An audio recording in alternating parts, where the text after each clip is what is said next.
You're able to see the screen, right? Great. Yes. Yeah. Okay. So Hari Om everyone, welcome to the Bhagavad Gita class. In last class, we've discussed some rules as to how to chant.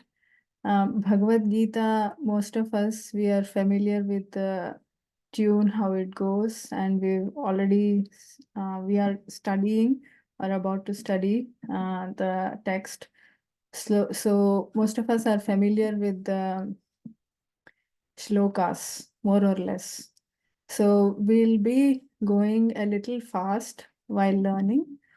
Um, I'll chant sentence by sentence instead of breaking it into pada by pada. Maybe this first dhyana shloka, I'll do quarter by quarter.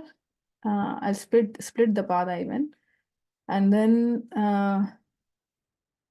the subsequent ones, I'll chant sentence by sentence.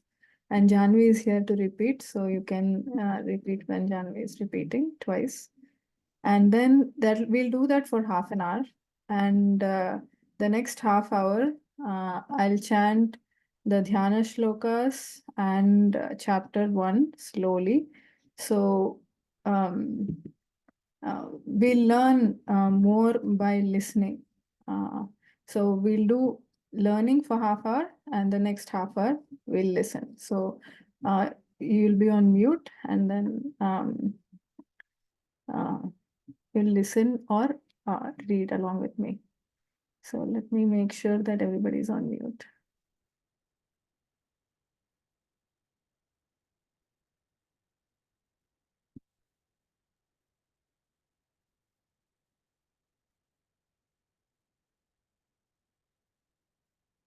Okay, not able to see, so please go on mute. So we'll start with the prayer. Sahana Vavatu. Om Sahana Vavatu Sahanau Bhunaktu Saha Viryam Karavavahai Tejasvinavadhitamastu ma vidvishavahai. Om Shanti Shanti Shanti.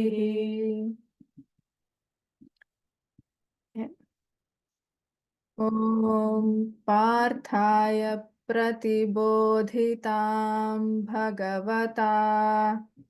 Om Parthaya Pratibodhitam Bhagavata.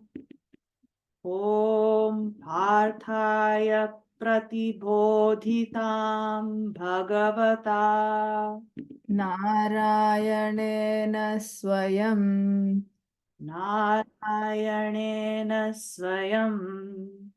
Narayanena Swayam. Vyasena Grathitam Puranamunina. Vyasena Kratitam Puranamunina. Vyasena Kratitam Puranamunina. Madhye Mahabharatam. Madhye Mahabharatam. Madhye Mahabharatam. Advaitamritavarshini Bhagavati. Advaitamritavarshini Bhagavati. Advaitamritavarshini Bhagavati. Ashtadashadhyayini. Ashtadashadhyayini. Ashtadashadhyayini. Ambatvamanusandadhami. Ambatvamanusandadhami. Ambatvamanusandadhami. Bhagavad Gita Bhavadveshini. Bhagavad Gita Bhavadveshini. भगवद्गीते भवद्वेषिणी ॐ पार्थाय प्रतिबोधितां भगवता नारायणेन स्वयं व्यासेन ग्रथितां पुराणमुनिना मध्ये महाभारतम्। ॐ पार्थाय प्रतिबोधितां भगवता नारायणेन स्वयं व्यासेन ग्रथितां पुराणमुनिना मध्ये महाभारतम् अद्वैतामृतवर्षिणीं भगवतीम् अष्टादशाध्यायिनीम् अम्ब त्वामनुसन्दधामि भगवद्गीते भवद्वेषिणीम्। अद्वैतामृतवर्षिणीं भगवतीम् अष्टादशाध्यायिनीम् अम्ब त्वामनुसन्दधामि भगवद्गीते भवद्वेषिणी I'll chant the whole verse now. ॐ पार्थाय प्रतिबोधितां भगवता नारायणेन स्वयं व्यासेन ग्रथितां पुराणमुनिना मध्ये महाभारतम् अद्वैतामृतवर्षिणीं भगवतीम् अष्टादशाध्यायिनीम् अम्ब त्वामनुसन्दधामि भगवद्गीते भवद्वेषिणीम्। ॐ पार्थाय प्रतिबोधितां भगवता नारायणेन स्वयं व्यासेन ग्रथितां पुराणमुनिना मध्ये महाभारतम् अद्वैतामृतवर्षिणीं भगवतीम् अष्टादशाध्यायिनीम् अम्ब त्वामनुसन्दधामि भगवद्गीते भवद्वेषिणी Very nice. Would anybody like to try to chant?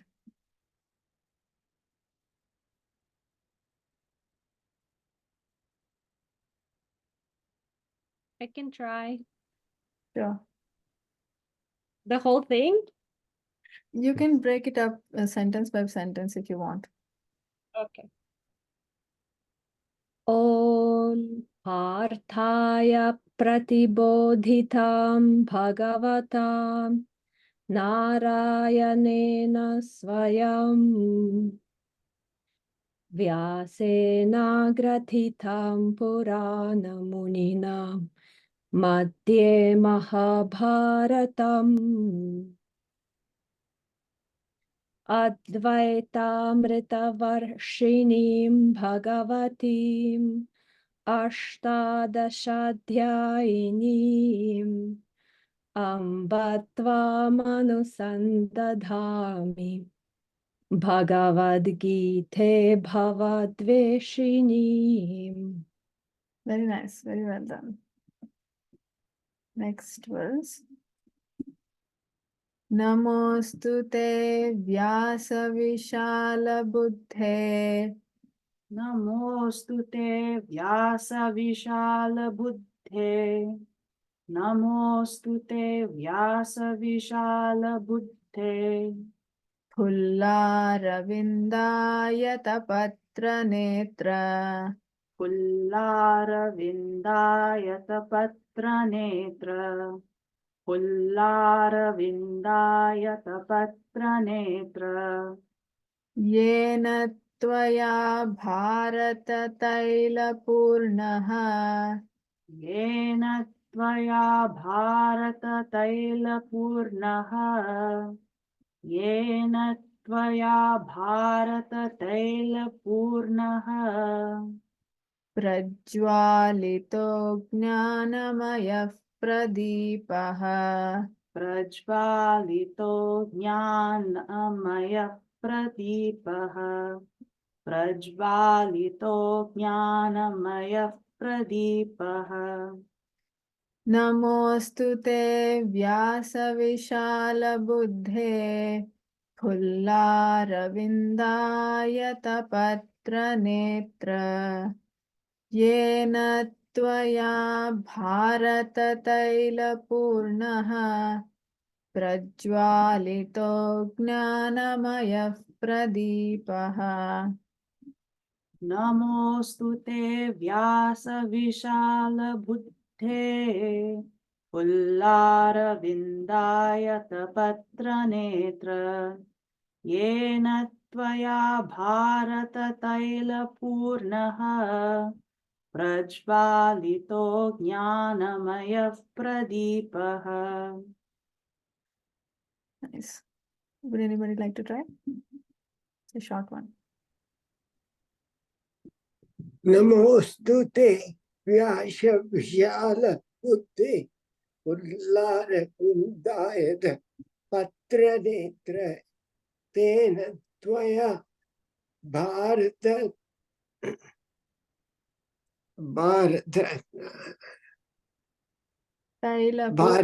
तैलपूर्णः प्रज्वालितो ज्ञानमय प्रदीपः. Very well done. Next verse. Prapanna parijataya totra vetraikapanaye प्रपन्नपारिजाताय स्तोत्रवेत्रैकपाणये प्रपन्नपारिजाताय स्तोत्रवेत्रैकपाणये ज्ञानमुद्राय कृष्णाय गीतामृतदुहे नमः ज्ञानमुद्राय कृष्णाय गीतामृतदुहे नमः ज्ञानमुद्राय कृष्णाय गीतामृतदुहे नमः प्रपन्नपारिजाताय स्तोत्रवेत्रैकपाणये ज्ञानमुद्राय कृष्णाय गीतामृतदुहे नमः प्रपन्नपारिजाताय स्तोत्रवेत्रैकपाणये ज्ञानमुद्राय कृष्णाय गीतामृतदुहे नमः स्तोत्रवेत्रैकपाणये. Can you say that? स्तोत्रवेत्रैकपाणये Yeah. I heard it as Stotra Vaitraika, something like that. So, Oh, okay. would anybody like to try? I can try. Oops. Kapanaparijataya Stotravetraikapanaye Jnanamudraya Krishnaya Gitamritaduhe Namaha. Well done. Next verse. Sarvopanishado gavaha dogdha gopalanandanaha सर्वोपनिषदो gavaha गावः दुग्धगोपालनन्दनः सर्वोपनिषदो गावः दुग्धा गोपालनन्दनः सर्वोपनिषदो गावः दुग्धगोपालनन्दनः सर्वोपनिषदो गावः दुग्धगोपालनन्दनः पार्थो वत्ससुधीर्भोक्ता दुग्धं गीतामृतं महत् पार्थो वत्ससुधीर्भोक्ता दुग्धां गीतामृतं महत् पार्थो वत्ससुधीर्भोक्ता दुग्धं गीतामृतं महत् सर्वोपनिषदो गावः दोग्धा गोपालनन्दनः पार्थो वत्ससुधीर्भोक्ता दुग्धं गीतामृतं महत् सर्वोपनिषदो गावः दोग्धा गोपालनन्दनः पार्थो वत्ससुधीर्भोक्ता दुग्धां गीतामृतं महत्. Very nice. Would anybody like to try? I can try. Maybe. Okay. सर्वोपनिषतो गावः दोक्ता गोपालनन्दनः पार्थो वत्स सुधीर्भोक्ता दुग्धं गीतामृतं महत्. Very nice. This is the easiest one, I think. Vasudevasutam devam Gamsachanooramardhanam वसुदेवसुतं देवं कंसचाणूरमर्दनं वसुदेवसुतं देवं कंसचाणूरमर्दनं Devaki Paramanandam Krishnam Vande Jagadgurum Devaki परमानन्दं कृष्णं वन्दे जगद्गुरुम् देवकी परमानन्दं कृष्णं वन्दे जगद्गुरुम् Vasudevasutam devam Kamsachanooramardhanam Devaki Paramanandam Krishnam Vande Jagadgurum वसुदेवसुतं देवं कंसचाणूरमर्दनं देवकी परमानन्दं कृष्णं वन्दे जगद्गुरुम्. Well done. Who would like to try? वसुदेवसुतं देवं कंसचाणूरमर्दनं देवकी परमानन्दं कृष्णं वन्दे जगद्गुरुम्. Well done. Bhishmadronatata Jayadratha भीष्मद्रोणतथा जयद्रथजला भीष्मद्रोणतथा जयद्रथजला Gandharanilotpala गान्धारनीलोत्फला गान्धारनीलोत्फला Shalyagrahavathi कृपेण वहनी शल्यग्राहवती कृपेण वहनी शल्यग्राहवती कृपेण वहनी कर्णेन वेलाकुला कर्णेन वेलाकुला कर्णेन वेलाकुला भीष्मद्रोणतटा जयद्रथजला गान्धारनीलोत्पला शल्यग्राहवती कृपेण वहनी कर्णेन वेलाकुला भीष्मद्रोणतथा जयद्रथजला गन्धारनीलोत्पला शल्यग्राहवती कृपेण वहनी कर्णेन वेलाकुला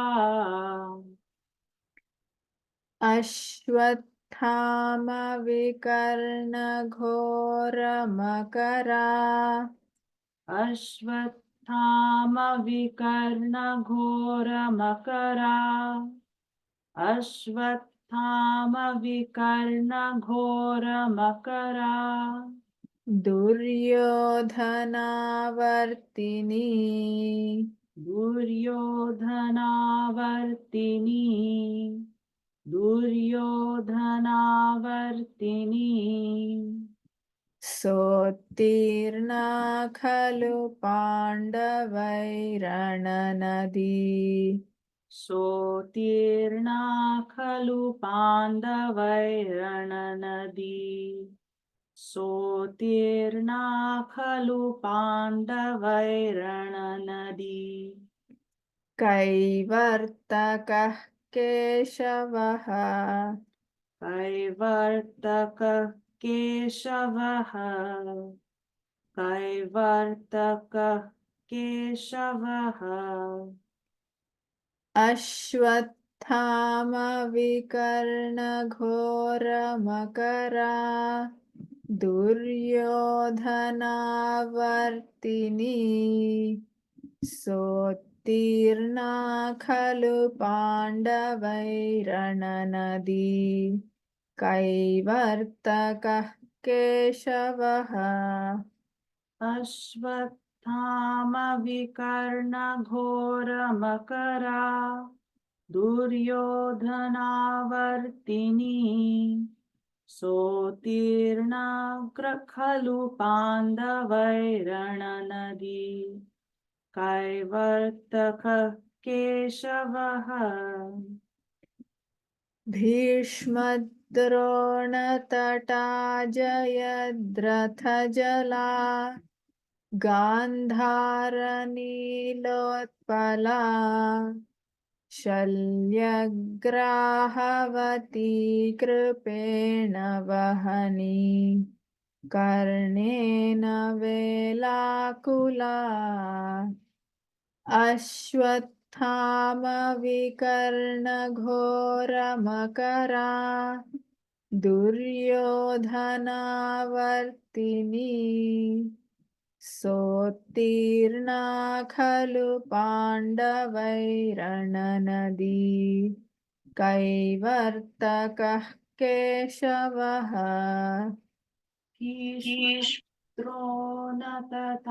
जयद्रथजला गान्धारनीलोत्पला शल्यग्राहवती कृपेण वहनी कर्णेन वेलाकुला अश्वत्थामविकर्णघोरमकरा दुर्योधनावर्तिनी सोत्तीर्णा खलु पाण्डवैरणनदी कैवर्तकः केशवः Who would like to try? I'll try. Please try.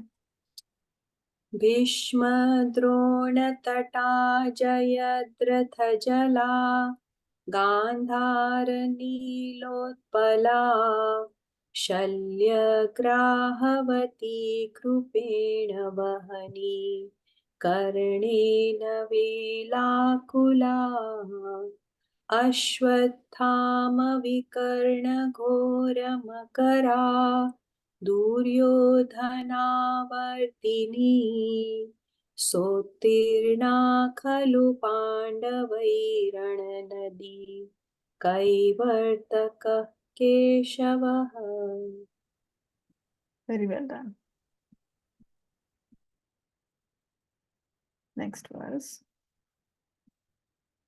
Parasharyavachah sarojamamalam Parasharyavachah sarojamamalam. Parasharyavachah sarojamamalam. गीतार्थगन्धोत्कटम् गीतार्थगन्धोत्कटम्. गीतार्थगन्धोत्कटम्. नानाख्यानककेसरं हरिकथा नानाख्यानककेसरं हरिकथा. नानाख्यानककेसरं हरिकथा. सम्बोधनाबोधितम् सम्बोधनाबोधितम्. सम्बोधनाबोधितम्. पाराशर्यवचः सरोजममलं गीतार्थगन्धोत्कटम् नानाख्यानककेसरं हरिकथा सम्बोधनाबोधितम्. पाराशार्यवचः सरोजममलम् गीतार्थगन्धोत्कटम् नानाख्यानककेसरं हरिकथा सम्बोधनाबोधितम्. लोके सज्जन षट्पदैरहरहः लोके सज्जन सत्पदैरहरहः. लोके सज्जन षट्पदैरहरहः पेपीयमानं मुदा पेपीयमानं मुदा. पेपीयमानं मुदा. भूयाद्भारतपङ्कजं कलिमल भूयाद्भारतपङ्कजं कलिमल. भूयाद्भारतपङ्कजं कलिमल प्रध्वंसि न श्रेयसे प्रध्वंसि न श्रेयसे प्रध्वंसि न श्रेयसे. लोके सज्जन षट्पदैरहरहः पेपीयमानं मुदा भूयाद्भारतपङ्कजं कलिमल प्रध्वंसि न श्रेयसे. लोके सज्जन षट्पदैरहरहः पेपीयमानं मुदा भूयाद्भारतपङ्कजं कलिमल प्रध्वंसि न श्रेयसे. पाराशर्यवचः सरोजममलं गीतार्थगन्धोत्कटम् नानाख्यानककेसरं हरिकथा सम्बोधनाबोधितम् लोके सज्जनषट्पदैरहरहः पेपीयमानं मुदा भूयाद्भारतपङ्कजं कलिमल प्रध्वंसि न श्रेयसे पाराशार्यवचः सरोजममलं गीतार्गन् गीतम् नानाख्यानककेशरं हरिकथा सम्मोहनाबोधितम् लोके लोके सज्जनषट्पदैरहरः ते पीयमानं मुदा भूयद्भारतपङ्कजं कलिमल प्रध्वं न श्रेयसे Okay. We'll chant together once more. We'll chant together. Parasharyavachasarojamalam Geetarthagandhotkattam Nanakyanakakesaram Harikatha Sambodhanabodhitam Loke sajjana षट्पदैरहरहः पेपीयमानं मुदा भूयाद्भारतपङ्कजं कलिमल प्रध्वंसि न श्रेयसे. Would anybody like to try? Can do one line. I can try. Please try. Parasharyavachः sarojabamalam Geetarthagandhotkattam Nanakyanakakesaram harikatha Sambodhanabodhitam Loke Padairaharaha Pepiyamanam mudam Bhuyadbharatapankajam Oh. Good. Pradvamsina Shreyase. Thank you. Very well done. Next is a short one.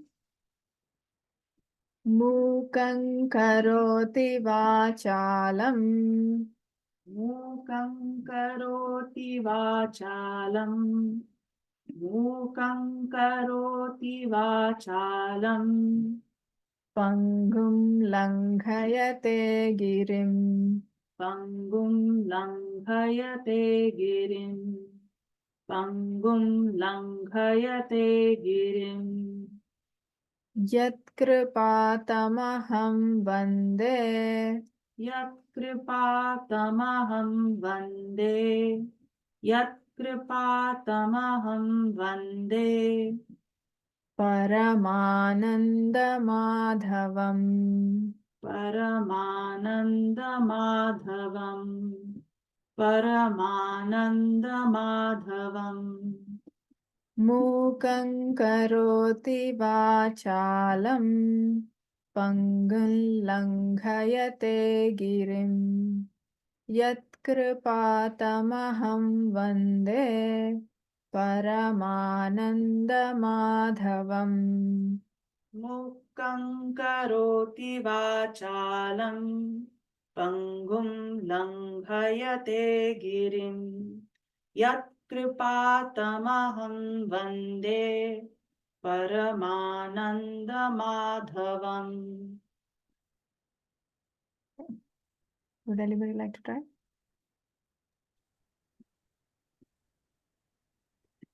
मूकं करोति वाचालं पङ्गुं लङ्घयते गिरिं यत्कृपातमहं वन्दे परमानन्दमाधवम्. Very nice. This is the last Dhyana Sloka. Yam Brahma Varunendra Rudra Marutaha Yam Brahma Varunendra Rudra Marutaha. Yam Brahma Varunendra Rudra Marutaha. Stunvanti Divyaistavaihi Stunvanti Divyaistavaihi. Stunvanti Divyaistavaihi. Vedais Sangapadakramopaniषदैहि Vedai Sangapadakramopaniषदैहि. Vedai Sangapadakramopaniषदैहि. Gayanti Yam Samagaha Gayanti Yam Samagaha. Gayanti Yam Samagaha. यं Brahma वरुणेन्द्ररुद्रमरुतः स्तुवन्ति दिव्यैस्तवैः Yam Brahma Varunendra Rudra Marutaha Stunvanti Divyaistavaihi Vedais Sangapadakramopaniषदैहि Gayanti Yam Samagaha Yam Brahma Varunendra Rudra Marutaha Stunvanti Divyaistavaihi Vedai Sangapadakramopaniषदैहि Gayanti Yam Samagaha. Dhyanavasthita Tadgatena Manasa Dhyanavasthita tadgatena manasa. Dhyanavasthita tadgatena manasa. Pashyanti Yam Yoginaha Pashyanti yam yoginaha. Pashyanti yam yoginaha. Yasyantanna Vidussurasuraganah Yasyantam na vidhusurasuraganah. Yasyantam na vidhusurasuraganah.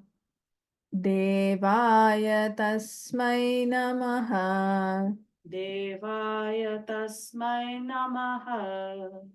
Devaya tasmai namaha. Dhyanavasthita Tadgatena Manasa Pashyanti Yam Yoginaha Yasyantanna Vidussurasuraganah Devaya Tasmai Namaha Dhyanavasthita tadgatena manasa. Pashyanti yam yoginaha.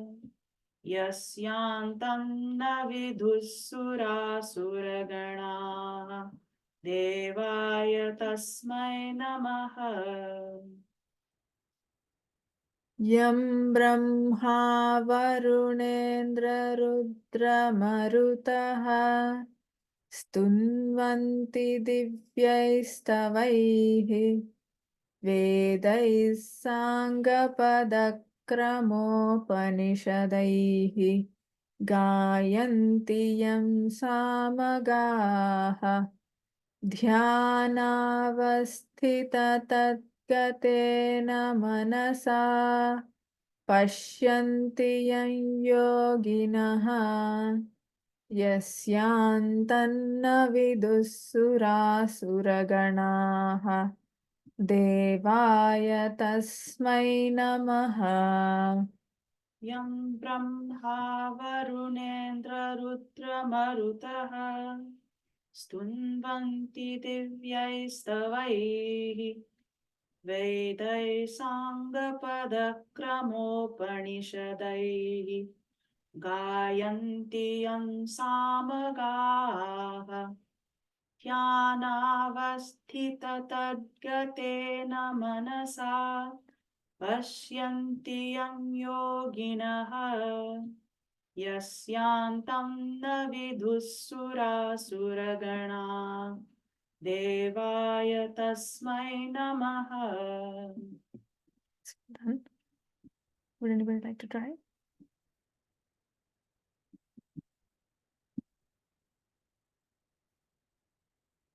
You can try one line if you want.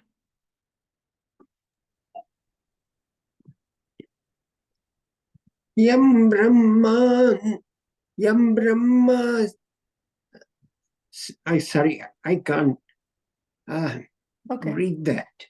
Yam Brahma Varunendra Rudra Marutaha Stunvanti Divyaistavai Vedai Sankapadakramopanishadai Gayanti Yam Samaga Yanavastitatkatena Manasa Pashyanti Yam Yoginaha Yasyantam na vidusura suraganaha devaya tasmai namaha. You did very well. Very nice. Thank you. So that we've learned the 9 dhyana shlokas today. So you all can be on mute. I'll chant from the top and I'll also try to chant the chapter 1 for the remaining time, how much ever I can. So half the learning is when you listen properly. So you can try to chant along with me. If you are not able to chant, you please listen. Okay. Second. Om Parthaaya Pratibodhitam Bhagavata Narayanena Swayam Vyasena Grathitam Puranamunina Madhye Mahabharatam Advaitamritavarshini Bhagavatim Ashtadashadhyayini Amba Tvamanusandathami Bhagavad Gite Bhavadveshini Namostu te Vyasa Vishala Buddhe Pullara Netra Yena Tvaya Bharata Taila Purnaha Prajwalito Jnanamaya Pradipaha Prapanna Parijataya Totra Vetraika Panaye Jnanamudraya Krishnaya Gitamritaduhe Namaha Sarvopanishado Gavaha Dogdha Gopalanandanaha Partho Vatsasudhir Bhokta Dugdham Gitamritam Mahat Vasudevasutam Devam Kamsa Chanuramardanam Devaki Paramanandam कृष्णं वन्दे जगद्गुरुम् भीष्मद्रोणतटा जयद्रथजला गान्धारनीलोत्पला शल्यग्राहवती कृपेण वहनी कर्णेन वेलाकुला अश्वत्थामविकर्णघोरमकरा दुर्योधनावर्तिनी सोत्तीर्णा खलु पाण्डवैरणनदी कैवर्तकः केशवः पाराशर्यवचः सरोजममलम् गीतार्थगन्धोत्कटम् नानाख्यानककेसरं हरिकथा सम्बोधनाबोधितम् लोके सज्जनषट्पदैरहरहः पेपीयमानं मुदा भूयाद्भारतपङ्कजं कलिमलप्रध्वंसि न श्रेयसे मूकं करोति वाचालं पङ्गुं लङ्घयते गिरिं यत्कृपातमहं वन्दे परमानन्दमाधवम् यं ब्रह्मा वरुणेन्द्ररुद्रमरुतः स्तुन्वन्ति दिव्यैस्तवैः वेदैः साङ्गपदक्रमोपनिषदैः गायन्ति यं सामगाः ध्यानावस्थिततद्गतेन मनसा पश्यन्ति यं योगिनः यस्यान्तन्न विदुःसुरासुरगणाः देवाय तस्मै नमः देवाय तस्मै नमः ॐ श्री परमात्मने नमः अथ प्रथमोऽध्यायः धृतराष्ट्र उवाच धर्मक्षेत्रे कुरुक्षेत्रे समवेतायुयुत्सवः मामकाः पाण्डवाश्चैव किमकुर्वत सञ्जय सञ्जय उवाच दृष्ट्वा तु पाण्डवानीकं व्यूढं दुर्योधनस्तदा आचार्यमुपसङ्गम्य राजा वचनमब्रवीत् पश्यैतां पाण्डुपुत्राणाम् आचार्यमहतीं च मूं व्यूढां द्रुपदपुत्रेण तव शिष्येण धीमता अत्र शूरा महेश्वासाः भीमार्जुनसमायुधि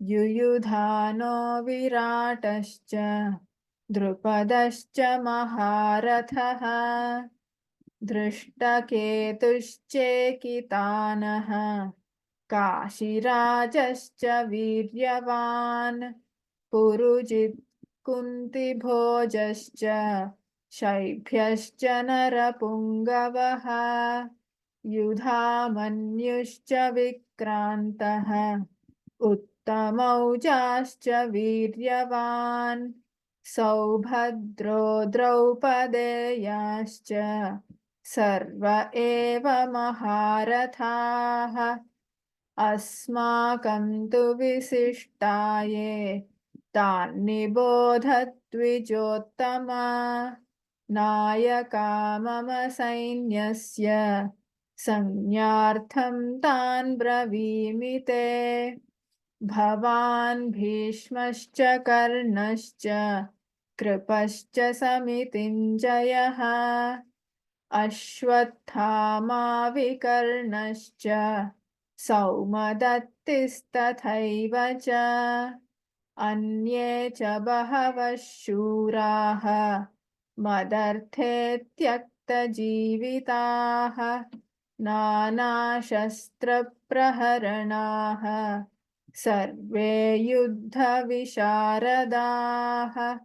अपर्याप्तं तदस्माकं बलं भीष्माभिरक्षितम् पर्याप्तं त्विदमेतेषां बलं भीमाभिरक्षितम्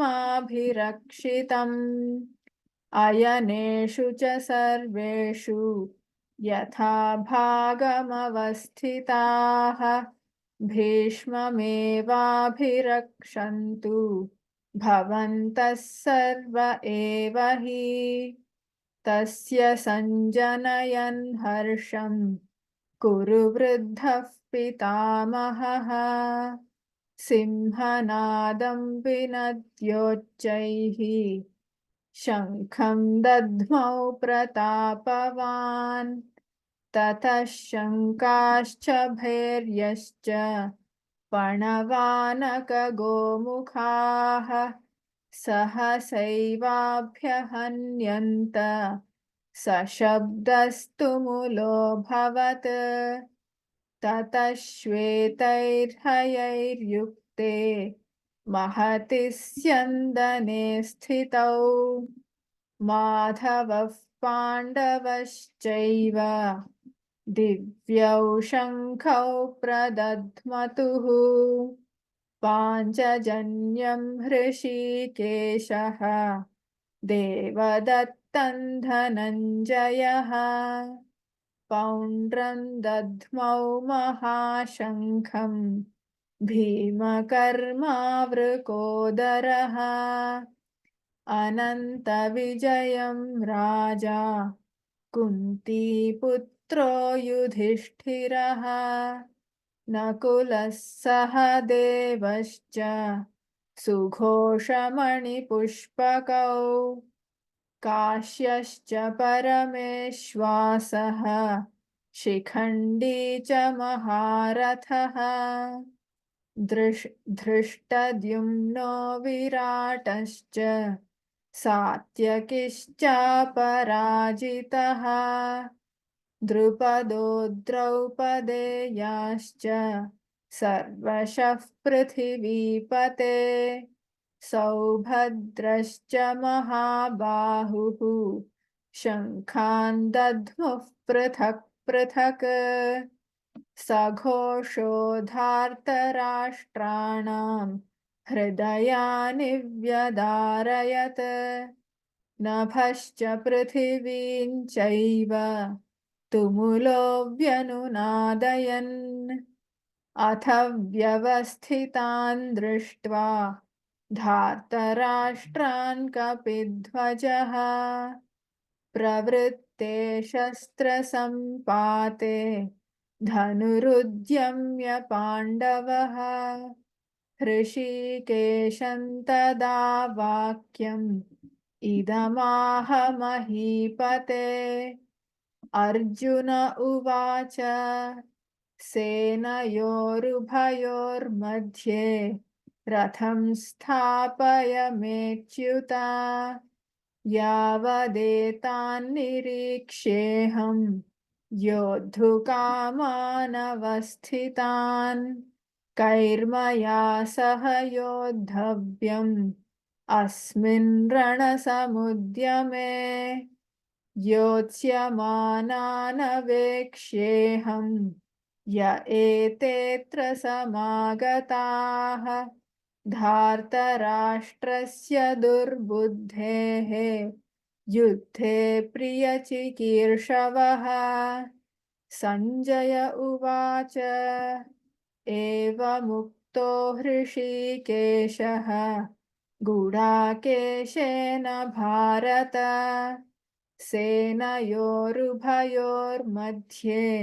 स्थापयित्वा रथोत्तमम् भीष्मद्रोणप्रमुखतः सर्वेषां च महीक्षिताम् उवाच पार्थ पश्यैतान् समवेतान् कुरूनिति तत्रा पश्यन् स्थितान् पार्थः पितॄनथ पितामहान् आचार्यान् मातुलान् भ्रातॄन् पुत्रान् पौत्रान् सखींस्तथा श्वशुरान् सुहृदश्चैव सेनयोरुभयोरपि तान् समीक्ष्य स कौन्तेयः सर्वान् बन्धूनवस्थितान् कृपया परयाविष्टः विषीदन्निदमब्रवीत् अर्जुन उवाच दृष्ट्वेवं स्वजनं कृष्ण युयुत्सुं समुपस्थितं सीदन्ति मम गात्राणि मुखं च परिशुष्यति वेपथुश्च शरीरे मे रोमहर्षश्च जायते गाण्डीवं स्रंसते हस्तात् त्वक्चैव परिदह्यते न च शक्नोम्यवस्थातुं भ्रमतीव च मे मनः निमित्तानि च पश्यामि विपरीतानि केशव न च श्रेयोऽनुपश्यामि हत्वा स्वजनमाहवे न काङ्क्षे विजयं कृष्ण न च राज्यं सुखानि च किन्नो राज्येन गोविन्द किं भोगैर्जीवितेन वा येषामर्थे काङ्क्षितन्नः राज्यं भोगाः सुखानि च त इमेव स्थिता युद्धे प्राणान् त्यक्त्वा धनानि च आचार्याः पितरः पुत्राः तथैव च पितामहाः मातुलाः श्वशुराः पौत्राः स्याला सम्बन्धिनस्तथा एतान्न हन्तुमिच्छामि घ्नतोऽपि मधुसूदन अपि त्रैलोक्यराज्यस्य